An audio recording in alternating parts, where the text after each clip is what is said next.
ডাক্তারবাবু, বলছি দাদু একেবারে সুস্থ হয়ে উঠবেন তো? আমরা ওনাকে বাড়ি নিয়ে যেতে পারবো তো? We all hope so.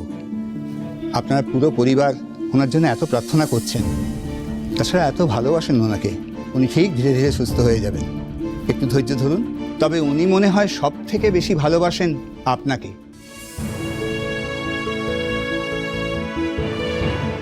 বারবার আপনার নাম করছিলেন, কিছু বলতে চাইছিলেন বোধহয়। সর্বনাশ! তার মানে একবার জ্ঞান ফিরলেই বাবা খড়ির কাছে সবটা উগড়ে দেবে। কিন্তু এত সহজে তো প্ল্যান বরবাদ হতে দেওয়া যাবে না। ডাক্তারবাবু, আমি কি ওনাকে একবার দেখতে যেতে পারি? না সরি, এই মুহূর্তে কাউকে অ্যালাউ করা যাবে না ভেতরে। একবার ওনার জ্ঞান ফিরে আসুক, তারপর আমরা আপনাকে ডেফিনেটলি দেখা করতে দেব। ওকে?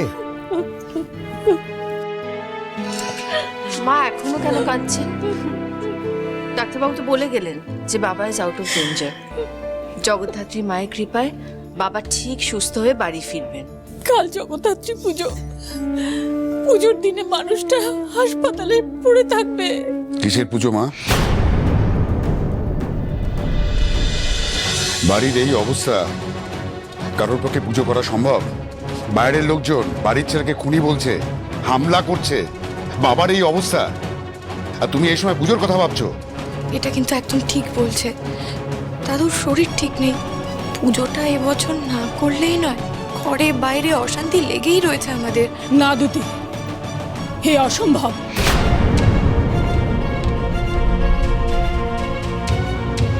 সিংহরায় বাড়ির জগদ্ধাত্রী পুজো কখনো বন্ধ হয়নি, আর এবার 101 বছরের পুজো, সেটা হবে না?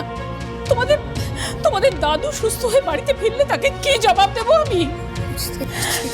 না না, আর তোমরা তোমরা সবাই তো জানো, তোমরা সবাই জানো যে এই পুজো, এই সংস্কার, এই ঐতিহ্য ওনার প্রাণের চেয়ে বেশি ছিল। ওনার সব। তুমি চিন্তা করো না ঠাম্মি, চিন্তা করো না। প্রত্যেকবারের মতন এবারও জগদ্ধাত্রী পুজো হবে। মা জগদ্ধাত্রীর কৃপায় দাদু সুস্থ হয়ে উঠেছে। আমি আমি এই বাড়ির ঐতিহ্য কাউকে ভাঙতে দেব না। পুজো হবেই ঠাম্মি, তুমি চিন্তা করো। কি বলছেন আপনি? বাড়ি ঐতিহ্যের কথা ভাবছেন? এবার যখন দাদুর এই কন্ডিশন, আপনার কাছে ঐতিহ্যটাই বড় হয়ে গেল। আশ্চর্য তো, আপনি নিজে জানেন না ঋদ্ধিমান বাবু দাদু নিজে কতটা চান এই পুজোটা হোক। উনি সুস্থ হয়ে উঠলে আপনি ওনাকে কি জবাব দেবেন বলুন? আমি তো বলছি এই পুজোটা হবে, আর দাদুর জন্যেই হবে। আমাদেরকে ঐতিহ্য নিয়ে মাথা ঘামাতেও হবে, আর পুজোটাও করতেই হবে। ট্রাই টু আন্ডারস্ট্যান্ড করি। লোকে কিন্তু আমাদেরকে নিয়ে হাসবে। এবারই বড় ছেলের উপরে খুনের অভিযোগ রয়েছে। এই অবস্থায় ঢাকঢোল পিটিয়ে আমরা পুজো করব? কে আসবে পুজোয়? আসবে না, কেউ আসবে না। আত্মীয় স্বজন, বন্ধু বান্ধব কেউ আসবে না, কিন্তু আমরা তো আছি। আমাদের পরিবারের সবাই তো আছে ঠাম্মি, আমরা সবাই মিলে পুজো করব।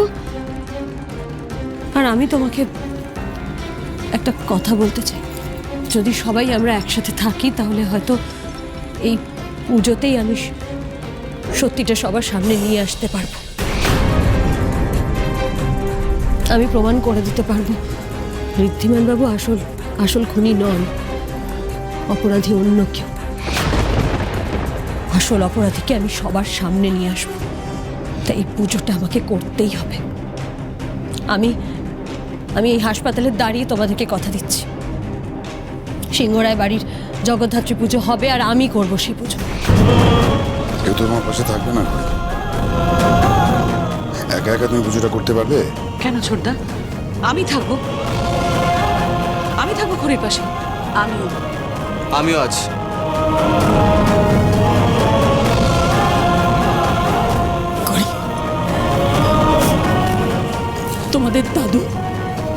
তোমাদের দাদু চেয়েছিলেন যে পুজোটা হোক। উনি আমাকে নিজে বলেছিলেন যে আমার বড় নাতি আর নাত বউকে আমার পুজোর দায়িত্ব দেব। আমি চাই ওনার আশা পূর্ণ হোক, তাই এবার পুজো হবে। এবার পুজোর দায়িত্ব তুমি আর ঋদ্ধি নেবে। তোমরা দুজনে মিলে পুজো করবে। আমি তোমাকে অনুমতি দিচ্ছি মা, আমি তোমাকে অনুমতি দিচ্ছি, এবার পুজো হবে, তোমার হাত দিয়েই হবে।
দাঁড়াও,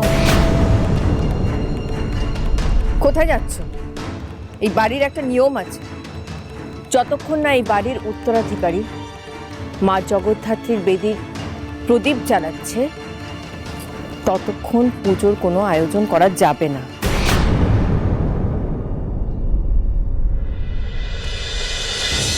কিন্তু বড় মামি, এই পুজোর আয়োজন তো খড়ি করছে, ঋদ্ধি কি আসবে এই পুজোতে? আর তাছাড়া আদি কালীবাজারে আসতে ঋদ্ধি একটু ভয়ই পাচ্ছে, সাহস পাচ্ছে না। তুতি, বিষয়টা ভয় বা সাহসের নয়, এটা সেফটির ব্যাপার, বুঝলে? একদমই তাই। আর তুমি তো নিজেও জানো যে এই এলাকার লোকজনরা ঋদ্ধির উপরে কতটা ক্ষেপে আছে, ওকে দেখলে অ্যাটাক করতে আসছে। সেখানে এ বাড়িতে আসার দুঃসাহসটা না দেখানোই ভালো, তাতে বিপদ আরো বাড়বে। কিন্তু দাদু ভাই না হলে পুজোটা শুরু হবে কি করে?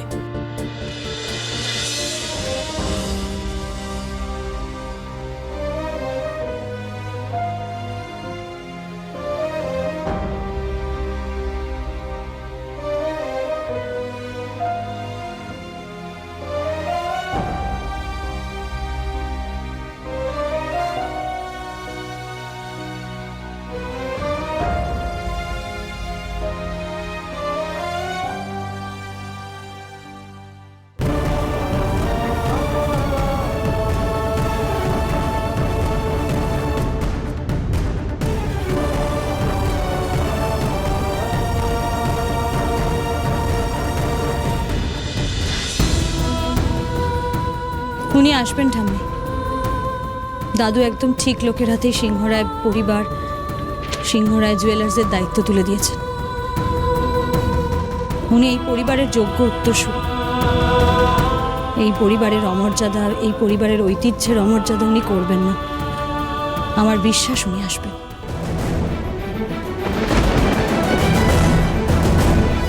আজ ওনার হাতেই এই পুজোর বেদির প্রদীপ জ্বলবে।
এবছর সিংহরায় বাড়িতে মা জগদ্ধাত্রী নয়, আগমন ঘটেছে দেবাংশু সিংহরায়ের।